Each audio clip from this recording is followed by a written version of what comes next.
As of just a little over a week ago, Jonathan Majors was convicted of some pretty major crimes and booted from Marvel, which means that both Majors and Marvel have some major issues to resolve.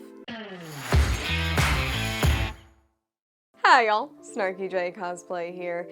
Jonathan Majors, who originally played Kang the Conqueror in a few Marvel projects, is now out as a result of some recent domestic violence issues he had, which seems like there's gonna be a huge shakeup at Marvel as a result. I have spoken on this channel about this issue before, and I couldn't make a video immediately after the verdict of Jonathan Majors' trial, but a lot of you folks have asked about it, so in this video we're gonna get into exactly what happened, we're gonna get into the result, and what it seems like Marvel's going to have to do. So what's the situation? Well, Jonathan Majors was an up-and-coming star. He was recently one of the stars of the last Creed movie as the antagonist, and he was also playing Kang the Conqueror, which was going to be the next Thanos-level threat in the MCU. And that is a pretty sick job to have because it means constant paychecks, and it also means that you're a member of the biggest blockbuster factory going on right now. Now, all the way back in March, Jonathan Majors was arrested on accusations of domestic violence and some other stuff that we're gonna get into later. For months after March, while awaiting the trial that would eventually prove Jonathan Majors' guilt or innocence,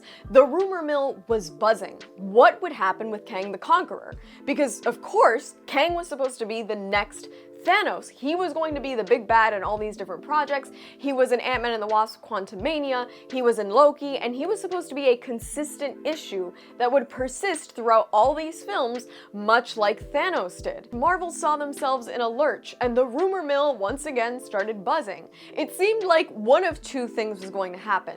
Either Marvel was going to have to recast Kang, which we'll get into why that would make more sense in a little bit. They were either going to have to recast Kang completely, or they were going to have to bring in a different villain, which, according to some sources, was going to be Doctor Doom. I can't say that bringing in Doctor Doom seems like a bad idea. With the right actor, Doctor Doom could be a fascinating character brought to life on the big screen again, and he could also be a really, really good villain if written correctly. But Marvel, at that time, never came out and said what exactly their direction was going to be, because everything was on hold until that trial. Now, Jonathan Majors' trial ended just 10 days ago. So we're going to talk a little bit about what exactly he was accused of and what he ended up being found guilty of. In March, Jonathan Majors and his now ex-girlfriend Grace Jabari were being driven home to Majors' apartment. Allegedly, Jabari noticed that Majors had text messages from another woman on his cell phone. She took the cell phone from him, and in Majors trying to get it back, a struggle broke out between the two. This struggle allegedly resulted in Jabari not only breaking a finger, but it also resulted in her being struck over the ear by Majors. Supposedly, Jonathan Majors also twisted her arm, and he allegedly threw her back into the car upon her trying to exit. Things get a little muddled between testimony from the driver, what Jonathan Majors' attorneys say, and what Grace Jabari has said,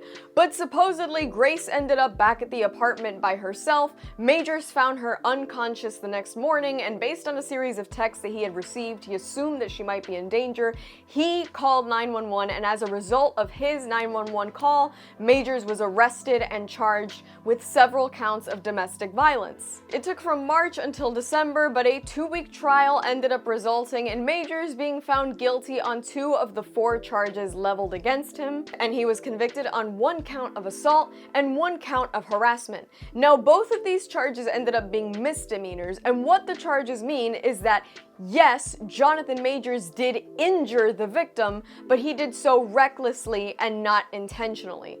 There's the big difference in what he was found guilty of here. The minute the accusations came out in March, Majors was immediately dropped by his management company, dropped by his PR company, and a lot of the advertising companies that he was working with as well dropped him. He lost a few projects, but Marvel seemed to be the only ones that were hanging on for an answer. However, just about 10 days ago when that verdict was made public, Marvel immediately cut ties with Jonathan Majors, fired him from his role as Kang, and has basically distanced themselves as much as possible from him as a result of these domestic violence charges. So where does Jonathan Majors stand now? Well, he stands pretty unemployed because he no longer has management or PR, and he's also lost his huge gig with Marvel and just about everybody else that was willing to hire him.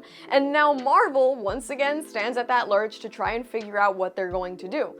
In my personal opinion, I think recasting but keeping the character of Kang the Conqueror is probably the smartest move. While I don't think Kang is a particularly well-known villain, he does sort of equate to a Thanos-level threat, and look at it this way, Marvel kind of already has a history of recasting people. I mean, in 2008 we got Edward Norton as the Incredible Hulk, but by 2012 he was replaced by Mark Ruffalo. Of course, the original actor for Tony Stark's good buddy James Rhodes, well, that was originally Terrence Howard, and then from one movie to the next he was replaced by Don Cheadle with no explanation as to why that happened. So realistically, would it be all that different for Marvel to just replace Kang the Conqueror with somebody else? Especially considering the fact that they've already established that there's basically millions of Kangs across the entire multiverse. We've already seen the whole variant thing with a bunch of different Lokis existing all at once. So would it be all that unbelievable to just replace Kang with somebody else? Some Marvel fans are apparently calling for none other than John Boyega to replace Jonathan Majors as Kang, but being that people on Twitter are already bringing this to his attention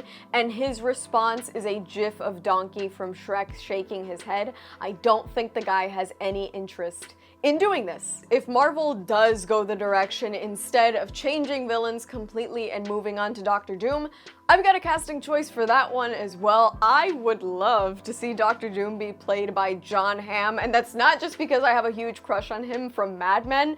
I just think he would do a really good job, and I'm not the only one who thinks so. Marvel at this point could go in either direction. They've made no claims as to whether or not they plan on replacing Jonathan Majors or replacing Kang as a character. They've also sort of kept it pretty hush-hush how exactly they're dealing with Majors, so I guess we'll just have to see over the next couple of months how exactly this all plays out, but the fact of the matter is that Jonathan Majors has been convicted of 2 misdemeanor crimes and will no longer be employed by Marvel or Disney or probably anybody else for a long time. And that's all from me. I've been SnarkyJay. Thank you so much for watching. Please don't forget to like and subscribe. For more SnarkyJay, be sure to check me out on Instagram, and if you'd like to support my content creation while also getting access to some fabulous photo shoot content in the process, please check out and subscribe to my Patreon. I will add links to both in the description below. And let me know your thoughts about whether or not you'd want to see Kang recast or replaced in the comments below.